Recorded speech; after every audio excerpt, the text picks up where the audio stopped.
Bagaimana kalau boleh nggak membantu acara pengajian yang di situ ada kasidahan?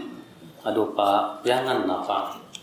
Jangan ta'awun dalam dosa dan permusuhan. Qasidahan tuh nggak pernah diajarkan Rasul, Pak. Tahu kan qasidahan yang nyanyi pertama emak-emak pakai berbana, tuh tak. Berbana haram kecuali di dua keadaan, hari raya dan pernikahan. Selain itu haram kata para ulama. Iya. Maka dari itulah kita jangan saling tolong menolong dalam perkara yang tidak sesuai dengan syariat. Jangan. Apabila kita beribadah karena takut dari siksa api neraka, apakah itu termasuk juga takut kepada Allah? Iya. Karena adab Allah apa kalau bukan nerakanya?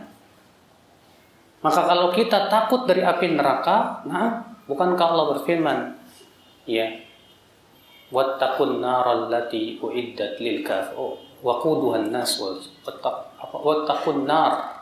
Rasulullah bersabda, ittaqun nar walau bisyikki tamrah. Takutlah dari neraka walaupun dengan infak setengah kurma. Iya.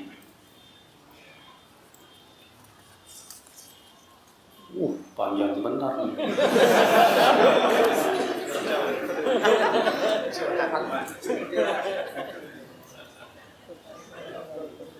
Waduh, isinya juga mengerikan lagi. Nanti aja deh. Ustadz, bagaimana kalau kita pada waktu sholat doa iftitah yang kita baca tidak sampai selesai seperti pada salawat Nabi? Misalnya kalau baca wajahtu hanya sampai wa ana minal muslimin. Boleh nggak? Nggak boleh tuh. Harus lengkap. Jangan kita ini ya memotong-motong doa yang Rasulullah SAW telah tentukan. Ya, dipotong sendiri seenaknya. Ini namanya merubah-rubah ketentuan Rasulullah. Nggak benar, Pak. Ya.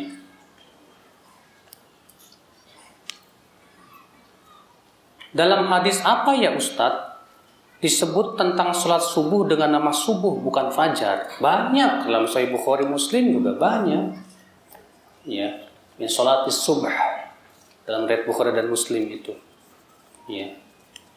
Jadi kalau ketidaktahuan kita janganlah menjadikan kita langsung mengklaim dan memvonis. Saya punya Instagram, Pak. Kemudian ada yang nanya, Ustadz, bagaimana tentang sholat taubat? Langsung ada yang jawab, maaf ya kalau saya yang menjawab. Setahu saya tidak ada sholat taubat dan tidak ada hadis tentang sholat taubat. Anjir, ya orang. Itu di Instagram saya, Pak. Saya bilang, maaf, sholat taubat ada hadisnya. Diriwayatkan oleh Abu Daud, Imam Ahmad. Walaupun memang terjadi perselisihan, Syekh Albani menghasankannya. Dan banyak ulama menghasankan karena itu dikuatkan oleh ayat. Iya. Maka dari itu, saya merasa heran. Kok berani seorang penuntut ilmu mengatakan tidak ada hadisnya? Syekh Albani rahimahullah pernah di satu majelis. Kemudian tiba-tiba ada seorang yang berkata begini, tidak ada dalilnya. Apa kata Imam Syekh Albani? Perkataan kamu tidak ada dalilnya dan tidak ada hadisnya, bisa jadi dusta atas nama Rasul. Apakah kamu sudah membaca Kutubus Sittah? Sudah kamu membaca kitab-kitab Sahih Bukhari dan yang lainnya? Ini penuntut ilmu, Kutubus Sittah aja nggak kenal mungkin, Pak. Nggak pernah dibaca. Berani mengatakan apa? Tidak ada hadisnya. Masya Allah. Kalau Ibnu Taimiyah yang ngomong kayak gitu nggak masalah, Pak. Kalau Imam Ahmad yang ngomong begitu nggak masalah, ya, karena memang hafalan hadisnya luar biasa. Maka dari itu jangan berani. Di antara adab penuntut ilmu, kata ya dalam kitab Ma'alim fi Thariq Thalabil Ilm, Syekh Sadhan berkata, di antara adabnya jangan meniadakan tanpa kita Sebelum kita memeriksa, belum meriksa sudah tiadain, tidak ada. Waduh, bahaya Pak, bahaya benar. Ya. Makanya sudah saya sebutkan tadi, di media sosial itu banyak yang orang tiba-tiba jadi ulama kibar.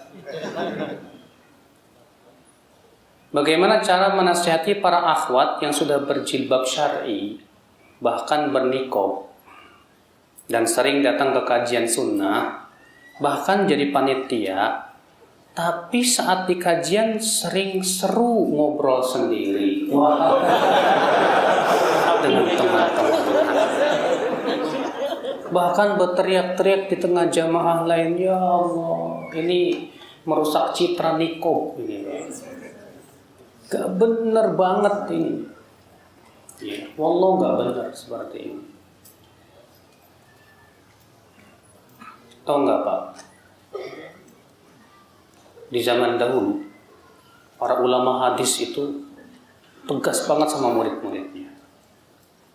Sampai di antara guru, saya lupa namanya imam siapa, Yakub bin siapa atau siapa saya lupa namanya, Ad-Dawraqi kalau nggak salah, pernah ngisi kajian. Tahu-tahu ada muridnya ketawa sendiri, ya ngobrol. Apa kata beliau? Saya tidak akan menyampaikan hadis kepada kamu 2 bulan lama. Sorry ya, ente nggak boleh nuntut ilmu di sini lagi. Selama 2 bulan. Waduh, ya. Kalau antum nuntut ilmu kayak gitu, gurunya gimana ya? Langsung nyinyir di Facebook. Iya kan? Di zaman sekarang kan zaman nyinyir-nyinyiran. Ya, di Facebook lagi kesal nih, langsung tulis di Facebook. Apapun yang ada di hatinya langsung dimuntahkan di Facebook. Inilah Pak, ya. Ini akhir zaman bahasa seperti ini tidak benar. Ya. Bagaimana cara kita memasukkan ilmu ke dalam galon apabila kita belum mengetahui bahwa ilmu tersebut tidak bermanfaat, bahkan menjadi kebinasaan? Karena saat ini banyak para ustadz memberikan keilmuan yang kita tidak mengetahui manhajnya lurus atau tidak. Nah, ini penting banget. Antum tahu tidak Pak? Di zaman Imam Ahmad, ada seorang ulama salaf berkata di zaman Imam Ahmad, kami apabila ingin mengambil ilmu dari seseorang, kami duduk 2 bulan memperhatikan dia. Dan kami bertanya-tanya, siapa dia? Bagaimana dia? Bagaimana akidahnya? Sampai-sampai yang ditanya berkata, kamu mau menikahkan dia dengan anakmu? Di zaman Imam Ahmad, itu ulama banyak banget di zaman waktu itu, Pak. Gimana zaman sekarang? Zaman sekarang tuh harus lebih ekstra ketat lagi, Pak. Jangan sembarangan. Gak setiap orang bawa Quran hadis benar manhajnya, Pak. Gak sih. Kan Rasulullah menyebutkan tentang Khawarij apa? Mereka membawa Al-Quran, membawa tapi pemikirannya bagaimana? Menyesatkan. Jangan terpengaruh dengan itu. Jadi gimana dong cara? Pertama, musyawarah dengan ustadz-ustadz yang antum percayai kuat ilmu dan manhajnya. Demikian yang dilakukan oleh para ulama terdahulu. Mereka kalau ingin mengambil ilmu nanya dulu kepada gurunya. Hai guruku, aku mau mengambil ilmu dari si fulan. Kalau gurunya bilang bagus, ilmunya bagus, Masya Allah, iya silakan. Tapi kalau ternyata gurunya mencela, terkadang mereka lihat dulu celaannya bisa terima atau tidak. Ya, nanya ke guru yang lain yang memang betul-betul kenal siapa dia. Ya.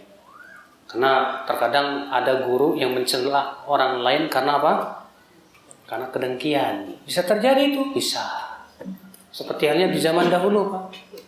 Imam Bukhari dituduh Jahmi sama Muhammad bin Yahya Ad-Duli. Sampai Imam Bukhari diusir dari Isafur. Ya.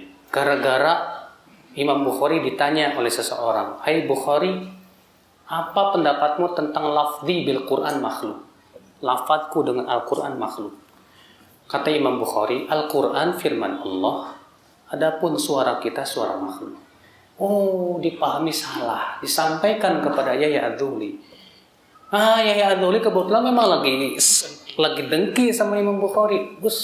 Langsung cap tahjirnya tuh Pak. Us. Akhirnya Imam Bukhari diusir.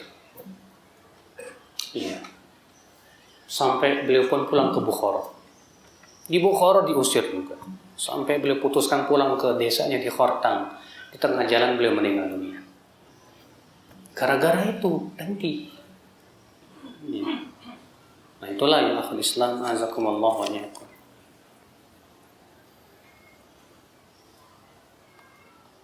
Makanya